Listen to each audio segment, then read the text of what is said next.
Now, so you don't get yourself in this challenge that I'm about to discuss here. Today I'm talking about acting rich and actually being rich. And by the way, this is a problem that is facing a lot of the middle incomers. And I know you're like, who is a middle incomer and how can I tell whether I'm a middle incomer? So these are the signs to tell you that you're a middle incomer. You're employed somewhere, or maybe you have a business somewhere. Well, you haven't attained the financial freedom whereby you can say, hey, even if you get fired today, you can eat and drink and your life can move on. No. But if you're in a situation whereby, yeah, you can pay your rent, your kids are going to a better school, well, not the best, but at least quite of an elegant school, you don't struggle with eating, about the house rent and what have you, probably you have a car and all those kind of things. Now, you're classified as a middle incomer. And if you're watching this, then you're from Kenya, well, for you to be classified as a middle incomer, you must be earning a salary of all the way from 48,000 all the way to 250,000. In between there, you are classified as a middle incomer. And now, guess what? There are some of the curses of the middle incomers. And if there is a people who sleep on fence, have you ever been or have you ever heard of a situation where or which is called sitting on fence? Sitting on fence basically means you being in a situation whereby, yeah, you're not poor and you're not rich. You're in a situation whereby just in case anything happens, you slip back to poverty, or you can slip it either way around. But now you tend to tell yourself you're doing fine. Just because you have an end month salary, maybe you're earning 1,000 bob at the end of the month, maybe you're earning, let's say, 2,000 at the end of the month, or even 3,000. Now you're feeling like, wow, amazing, I'm fine, I'm having a very quite of an amazing time, I'm good, I'm okay, therefore I can use my money anytime I want. And guess what? You're only 2 months shy away from being poor. Now, today let's go ahead and discuss things to do with acting rich and being rich. All right, now, by the way, if you haven't hit that like button, go ahead and hit that like button. It doesn't cost you anything. And again, don't forget to subscribe on this channel because I upload a video each and every day, and make sure that you comment down below. Anyway, let's get to the business. Now, here we are. Now, acting rich. Have you ever seen an individual who behaves as if they're rich? And these are the characteristics. I've actually drawn this board into two categories. We have a section whereby we are talking about those people who act and those who are actually rich. Now, the point number one is these are the guys who target to impress. And the moment you ask them, hey, you're doing this because you want to impress people, they are the first one to defend. No, I'm doing this because I love it. You know, I'm doing this and I should not be asked any question. This is my life. I just love. I run my life the way I want it. And okay, we get you. Now, the point is this. Whenever they do something, they do so to impress. And if you want to know somebody who is doing something to impress, you're actually buying a car, you're all over the social media telling everybody, hey, I have a car, I have this. Or maybe you bought yourself an iPhone. And I don't know why do middle incomers and poor people tend to compete on things that are called liabilities. But the rich people and wealthy people, they compare or they compete on the basis who controls the government. I'll repeat the point. I do not know who told the middle incomers and poor people to try to compete on things that are called their abilities. If I buy a car, I have to show you. If I buy myself an iPhone, I have to show you. If I buy myself a clothing, I have to show you. For God's sake, why would I impress you or show you I'm on a Gucci? And the rich people, they compare, okay, fine. Guess what? I funded the current government. I funded the current MP. I funded the current, these are the people. I control them big share of the certain company. I control this and that. They compete on assets. Hey, guess what? Right now, I'm coming up with an estate somewhere. Those are the things that people compete about. But these other guys, they compete on things that are liabilities, that are depreciating in value. Now, see, when you actually buy something to impress, see, for example, let's say you get yourself a car. And this car, you've bought it on a loan. And then you bought this car and somebody just comes and say, oh, wow, congratulations, amazing, you have a car. Wow, we love it. They forget it. And then they leave you behind, you going out there, fight with the loans, fight with all those kind of things. Or somebody you get you that you built yourself a house. And maybe this house, probably you're struggling. You didn't even actually follow all the procedures to actually understand, hey, should I have maybe invested the money before actualizing me owning a home or something of sort? And then somebody tells you, hey, congratulations, you're doing amazing. But at the back of your head, you're struggling. Or someone shows you or sees your kid getting out of school, maybe a very good and elegant school or something of sort. And by the way, I'm not against people going or taking their kids to a quite of a good school. It's okay, no problem with that. But now, that kid where you're taking that kid to school, it is way expensive. It is above your reach. It's like you're punching above your weight. And now people are telling you, hey, congratulations. Wow, your kid goes to a very nice school and you're struggling.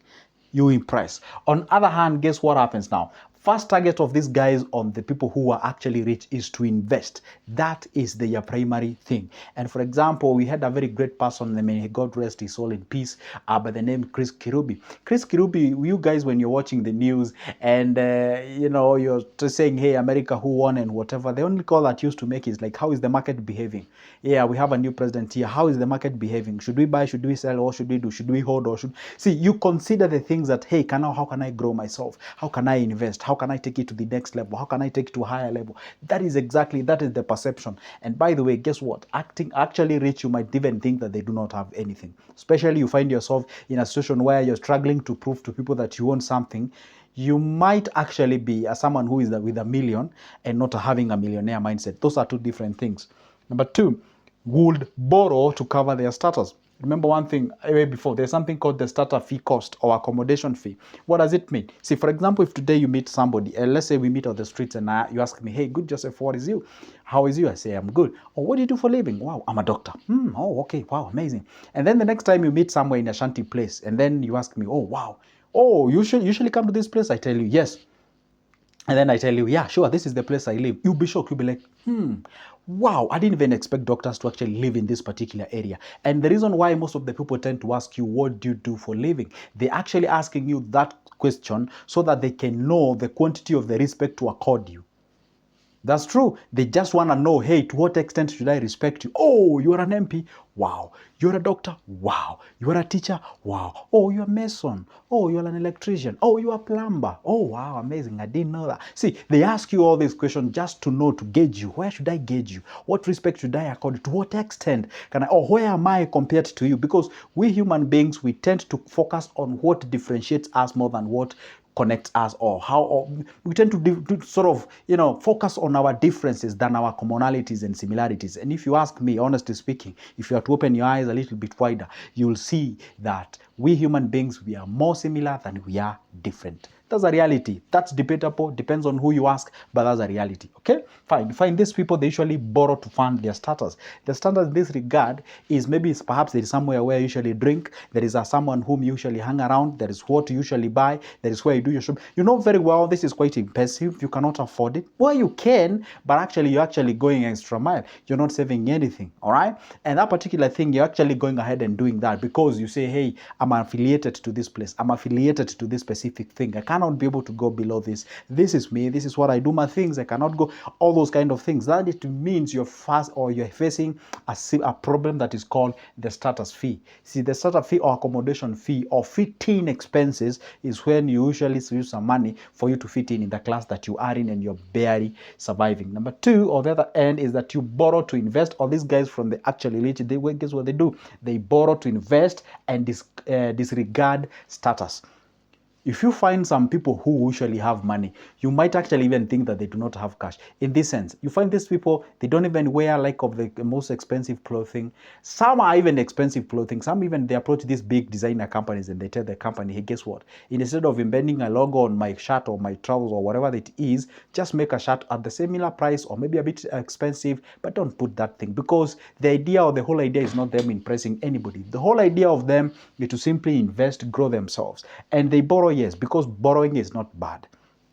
If you only borrow with a good strategy on how you can actually pay back your debt, and again on top of that, be able to gain something out of that what you've borrowed. Okay, now, so to borrow, they invest and they do so, and they disregard the status. They disregard that thing that you guys bothers you a lot. Let's go to point number 3. Guess what happens now? When you are acting rich and you try to sell the idea of, how about you sacrifice a little bit? How about you do what you call the delayed gratification? Now, that will be the end of the conversation with that guy.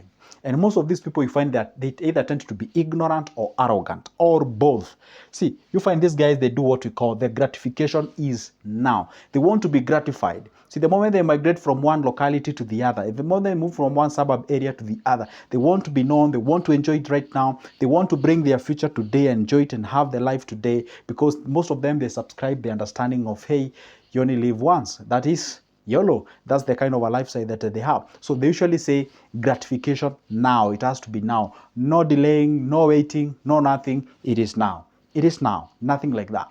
And the other end, we have these guys who are actually rich. Guess what happens? They do what we call the delayed gratification. You find somebody can even afford to buy a very nice, elegant car, but now they have to run that need against the money that they have, against what they aspire to have. And then once they do all those calculations, they realize, well, the car might be actually nice. It's great to have. It's okay.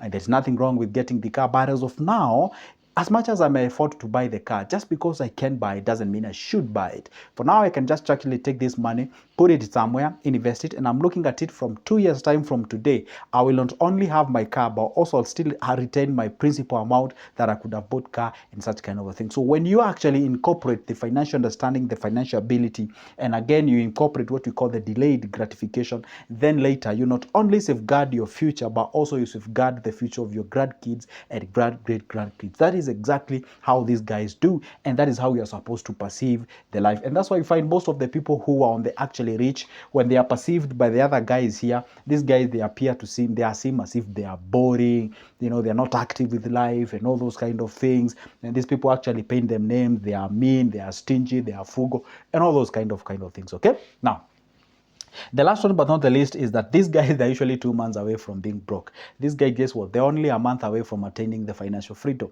All right. These guys, when you touch now, see, these are the guy, the moment they get fired, these are the guy you'll find them complaining to the government website and what have you. They are the most active people on Twitter. If you do not know what is Twitter or X, depends on how you call it. See, they are the most active people in, especially, for example, if there is a very thorny issue in Kenya right now that I don't want to talk about. It's all about doctors. You go check the news of what is happening in Kenya right now, and you can just imagine how, you know, aggressive they are, and how they have a very high rage of what exactly is going on out there. Go check it out there. So you find this a guy, you find that they appear as if they're doing okay financially, but they're just simply 2 months away. If you deny them the next month's salary and the next month's salary, there is always a crisis in that house. They're just 2 months away from financial crisis. But these guys, you find that delayed gratification, living below their means, and also making sure that they're safeguarding their future, just in case something called, you know, retrenchment, the firing, and all those kind of things, they can be able to actually have what we call the soft landing. So it is good to actually differentiate who is actually rich and who is actually acting to be a rich individual. And one thing that I know, richness, most of the richness comes with humility. Most of the people who are wealthy, the ultra wealthy people, they never floss, they never sort of, you know, show up their property, tell you what they own, try to prove a point and all those kind of things. They don't even prove a point because they're not in a business of proving anything to you. And let me leave you with this message. If you can conquer the problem, or if you can conquer the challenge of living or meeting people's expectations, that will be the first time you will hit poverty. I repeat, if you can be able to conquer the challenge of meeting people's expectations, that will be the first time that you will conquer poverty. What do I mean by that? Most of the people operate under the societal rules, norms, and expectations. That's for sure. Most of the people, if you ask them, why are you married? Hey, I'm of age, or hey, guess what? What else should I wait? I mean, the society is expecting me to do so. See, if you live in a life whereby, for example, I tell you, this is what I talk about, and then you have this kind of sort of a picture of where I should live, you actually give. See, when you actually live in accordance to what people expect you to be, that will be the genesis of your financial crisis. Be good, just be cool, play safe, move along, be consistency, have the discipline, and actually do what we call the sacrifice. That's the time that you're going to get what we call the being wealthy, or achieving what we call the financial freedom. Because at the end of the day, if you incorporate those 3 things that I've shared with you, the achievement of the financial freedom is no longer a question of if, but is a question of when. Now marks the end of my video, but don't forget, hit that like button, comment down below. Also make sure that you subscribe, and also if you'd like to have a conversation with me, my number is always on the description of this specific video. Grab it, shoot me a call, let's talk business. For now, it's a goodbye and see you in the next one.